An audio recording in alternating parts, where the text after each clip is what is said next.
Vous comprendrez, Mesdames, Messieurs, qu'avant que je ne vienne sur le sujet qui va vous mobiliser pendant 3 jours, je puisse avoir une pensée pour ce couple de policiers français. Lui était commandant de police, elle était fonctionnaire au ministère de l'Intérieur, et ils ont été lâchement assassinés par un terroriste hier.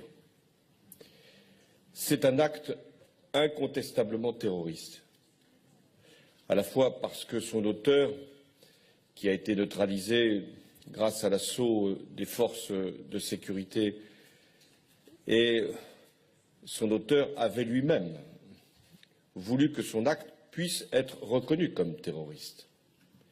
Et l'organisation dont il se réclamait a, elle aussi, revendiqué l'acte. La France, elle n'est pas le seul pays concerné. Nous l'avons vu encore ces jours derniers aux États-Unis, à Orlando. Mais nous l'avions vu aussi en Europe et dans d'autres pays du monde. La France est confrontée à une menace terroriste de très grande importance. Chacun se souvient ici de ce qui s'est produit en 2015, au mois de janvier, au mois de novembre. Le niveau de la menace est sans doute très élevé.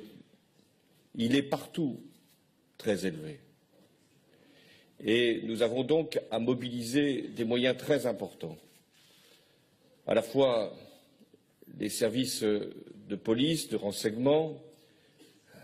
Nous avons également, grâce à nos forces armées, pu mettre en place une opération de vigilance et de protection. Et puis, il y a aussi ce que font les magistrats, qu'ils font en toute indépendance, mais qu'ils font avec une grande rigueur pour mener les enquêtes et pour traduire ceux qui ont pu commettre des actes d'association de malfaiteurs, complices de terroristes ou de terrorisme, pour ensuite que ces auteurs puissent être traduits devant les tribunaux et condamnés. J'ai une pensée pour ce couple qui ne faisait que son devoir. L'homme rentrait chez lui après avoir mené ses enquêtes, fait son travail avec beaucoup de rigueur et d'exigence. Elle l'attendait.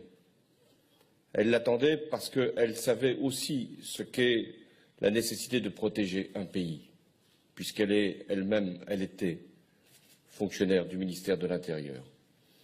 Que les forces de sécurité en France sachent bien qu'elles ont tout le soutien, toute la solidarité des pouvoirs publics. Mais nous devons agir ensemble.